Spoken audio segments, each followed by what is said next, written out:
Hello, नमस्कार सर्वांना आणि श्री स्वामी समर्थ. तर इथं मी शाकभाजीसाठी जे काही साहित्य लागतं ते घेतलं आहे. तर दगडी फूल, शहाजिरं, दालचिनी घेतली आहे, लवंग आणि मिरीसुद्धा आपण 4-4 घेतलेत. एक टोमॅटो, एक कांदा कापून घेतला आहे. त्यानंतर धणे घेतलेत 1 चमचा, अद्रक लसूण घेतलं आहे, खोबऱ्याचे काप करून घेतलेत, तीळ आणि खसखस घेतली आणि 2 तेजपत्ता घेतलेले आहेत. तर सुरुवातीला आपल्याला लोखंडाच्या कढईमध्ये तीळ भाजायचे आहेत आणि तीळ भाजत आले की मग लगेच आपल्याला त्याच्यात अर्धा चमचा खसखस घालायची आहे आणि खसखस आणि तीळ मिळून 1-2 मिनटं आपल्याला फक्त भाजून घ्यायचं आहे. कारण खसखस लगेच करपली जाते, त्यामुळे आपल्याला पटकन काढून घ्यायचे आहे. त्यानंतर लगेचच आपल्याला धणे भाजून घ्यायचे आहेत आणि धणेसुद्धा खूप जास्त नाही भाजायचे. आपल्याला हे खडे मसाले फक्त गरम करून घ्यायचे आहेत आणि जे काही खडे मसाले आहेत तर आपण त्याची मिक्सरला पावडर करणार आहोत. तर आता इथं आपले धणे आणि जे काही खडे मसाले आहेत ते भाजून झालेत. त्यानंतर खोबऱ्याचे काप करून घेतलेत मी, तर ते सुद्धा आपल्याला छान असे भाजून घ्यायचे. तर थोडंसं मी तेल घालते त्याच्यात आणि चांगला ब्राऊन कलर येईपर्यंत आपल्याला खोबरं भाजून घ्यायचं आहे आणि खोबरं भाजत आलेलं आहे. तुम्ही बघू शकता कलरसुद्धा चेंज झाला आहे खोबऱ्याचा. तर आता हे खोबरं आपल्याला एका भांड्यात काढून घ्यायचं आहे.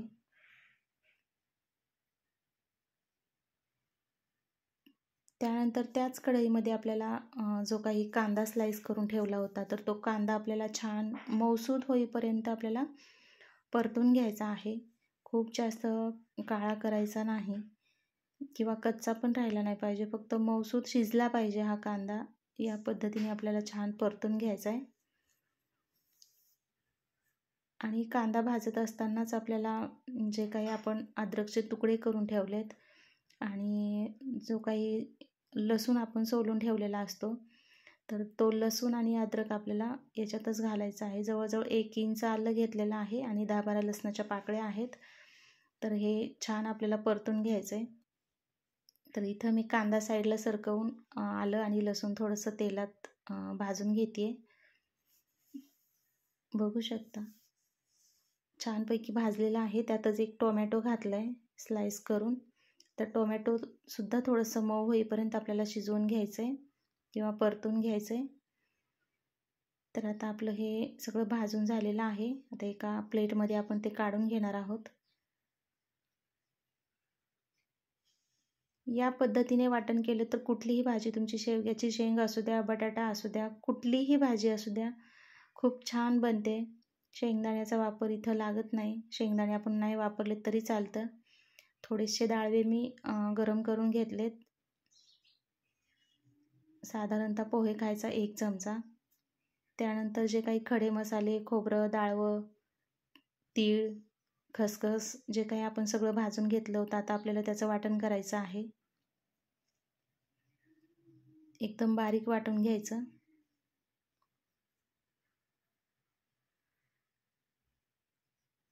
तर इथं आपलं वाटणसुद्धा तयार करून झालेलं आहे. त्यातच आपण जे काही कांदा, टोमॅटो, अद्रक, लसूण भाजलेलं आहे तर ते आपल्याला मिक्सरच्या भांड्यात घालायचे आणि ते सुद्धा छान वाटायचं आहे आणि वाटत असताना आपल्याला कमीत कमी पाण्याचा वापर करायचा आहे.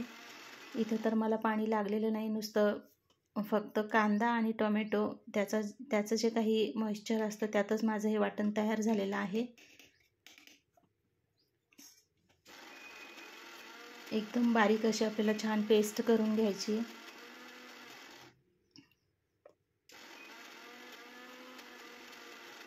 तर इथं आपलं वाटणसुद्धा तयार आहे. बघू शकता कढईत मी 2 ते 3 चमचे तेल घातलं आहे.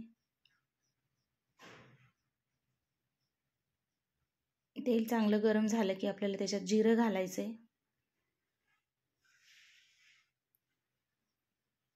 जिरं चांगलं फुललं की आपल्याला जे काही वाटण आपण केलेलं आहे तर ते वाटणसुद्धा आपल्याला तेलात घालायचं आहे.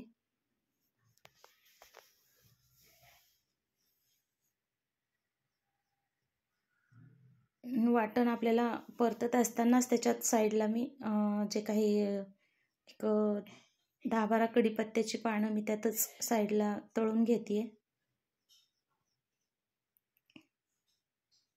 दोन्ही मिक्स करायचे आपल्याला.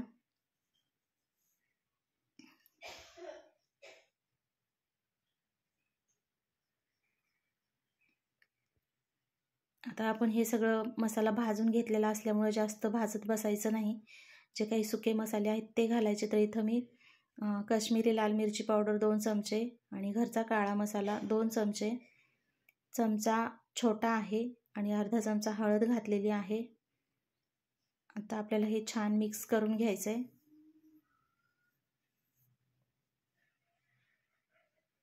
मिक्स करून झालं की आपल्याला जे काही वाटणाचं पाणी होतं तर ते घालायचं आहे आणि परत एकदा मिक्स करायचं आहे.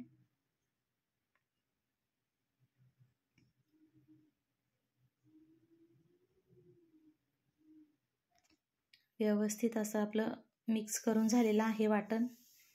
आता आपल्याला झाकण ठेवून थोडा वेळ शिजवायचं आहे. जोपर्यंत त्याला व्यवस्थित असं तेल सुटत नाही तोपर्यंत आपल्याला हा मसाला छान परतून घ्यायचा आहे. एक 3 ते 4 मिनटं आपण झाकण ठेवून शिजवणार आहोत हा मसाला. 3 ते 4 मिनटानंतर तुम्ही बघू शकता मसाल्याला छान तेल सुटलेलं आहे आणि आपला मसाला रेडी आहे भाजी बनवण्यासाठी. खूप मस्त कलरसुद्धा आला आहे आणि आता आपल्याला परत एकदा झाकण ठेवून 2 मिनटं परत एकदा वाफवून घ्यायचं आहे. बघू शकता मस्त. त्यातच आता जो काही मी हरभरा भिजत घातला होता आणि कुकरला मी 2 शिट्ट्या करून घेतलेल्या आहेत, तर तो हरभरा मी घातलेला आहे. त्यातच वांगी आणि बटाट्याच्या फोडीसुद्धा मी घातलेल्या आहेत. बटाटा शिजवून घ्यायची काही गरज नाही. एक 6 ते 7 मिनटात बटाटा शिजतो.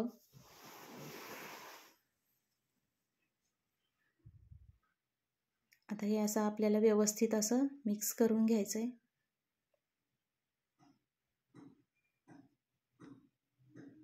तुम्ही ह्याच्यात वाटणात किंवा भाजीत बारीक चिरून कोथिंबीरसुद्धा घालू शकता. आणि इथं बघू शकता भाजी किती सुंदर दिसतीये. अशीच खायला सुद्धा भारी वाटते, पण मी थोडंसं पाणी ॲड करणार आहे, जसं की मला ग्रेव्ही टाईप भाजी बनवायची आहे.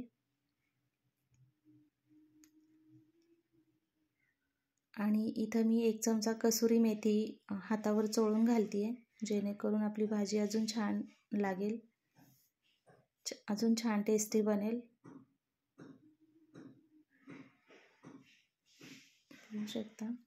आता थोडंसं आपल्याला गरम पाणी ॲड करायचं आहे, जवळजवळ अर्धा ग्लास, आणि व्यवस्थित असं मिक्स करून घ्यायचं आहे. त्यानंतर लगेचच आपल्याला झाकण ठेवायचं आहे आणि झाकण ठेवून कमी गॅसवर आपल्याला ही भाजी एक 7 ते 8 मिनटं शिजवून घ्यायची. बघू शकता बटाटा आपला बऱ्यापैकी आता शिजलेला आहे. थोडंसं मीठ घालायचं आहे चवीपुरतं. परत एकदा व्यवस्थित मिक्स करायचं आहे. पुन्हा झाकण ठेवून एक 3 ते 4 मिनटं आपल्याला ही भाजी शिजवायची आहे. 3 ते 4 मिनटानंतर बघू शकता इथं आपली भाजी आता खाण्यासाठी तयार झाली आहे.